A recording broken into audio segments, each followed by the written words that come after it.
Okay, this is our daily study of the Mishnah Pirkei Avot, Ethics of the Fathers, for those who have yard site for tonight, the first of Tammuz.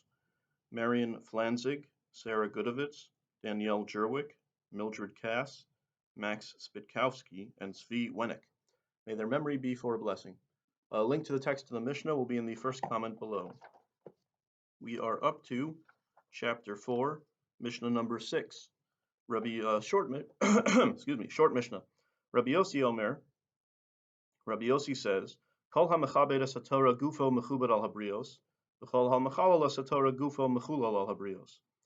Okay, Rabbi Yossi said, he who honors the Torah is himself honored by people, and he who dishonors the Torah will himself be dishonored by people. So a little bit to unpack here. I always point out sometimes the Mishnah speaks of an ideal, that the way it should be. We don't always see that someone who gives honor to Torah is honored by others, and that someone who dishonors Torah is dishonored by others. Um, that would be if the world worked on strict justice. So I like to say, put a word in brackets. He who honors the Torah is, in parentheses, rightly, justifiably honored by others when he is, and or usually it'll be the case, right? But not always.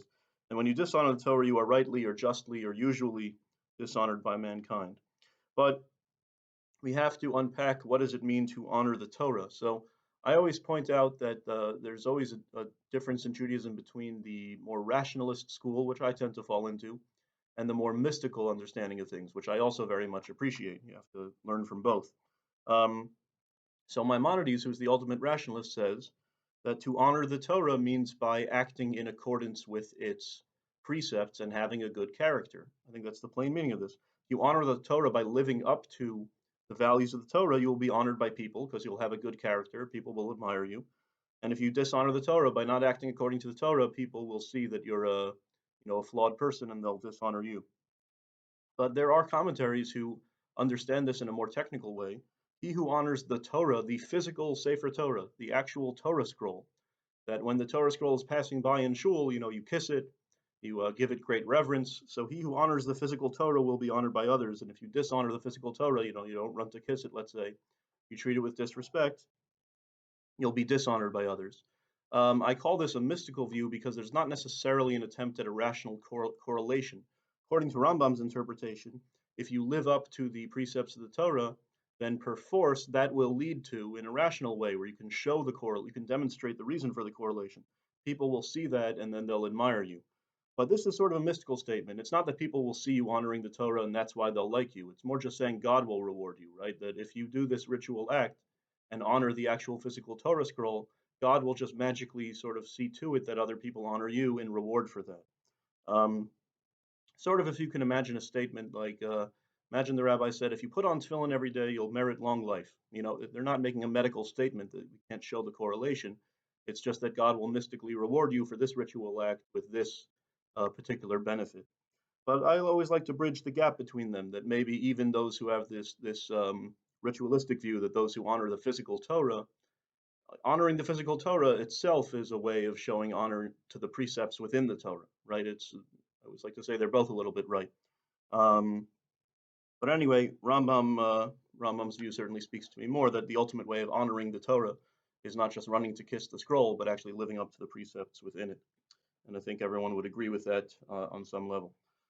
Okay, with that, today and tonight being Rosh Chodesh, the first of the month, we don't say the mournful El Male prayer. We say instead the prayer following the study of Mishnah. Ana Adonai Male Rachamim, Asher B'yadcha Nefesh Kol Chai, V'ruach Kol B'sar Ish, Yiena L'ratzon L'fanecha Torasenu Tfilasenu, V'avor Nishmos Kol HaSkaros Shel Halayla, Ugmol Noim Hem B'chastecha Gadol Liftoach Lehem Shari Rachamim V'chesed V'shari Gan Eden.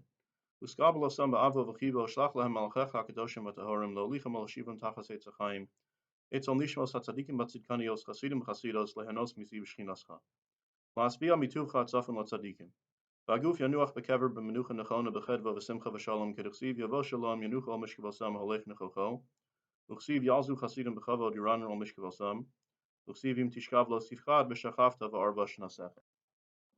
And in English, please, O Hashem, full of mercy, for in your hand is the soul of all the living and the spirit of every human being. May you find favor in our Torah study and prayer for the souls of Marion Flanzig, Sarah Gudovitz, Danielle Jerwick, Mildred Cass, Max Spitkowski, and Zvi Wenek.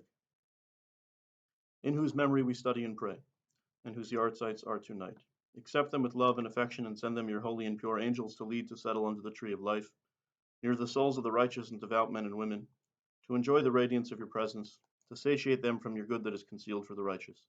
May their body repose in the grave with proper contentment, pleasure, gladness, and peace. As it is written, let him enter in peace, let them rest on their beds, everyone who has lived in his proper way.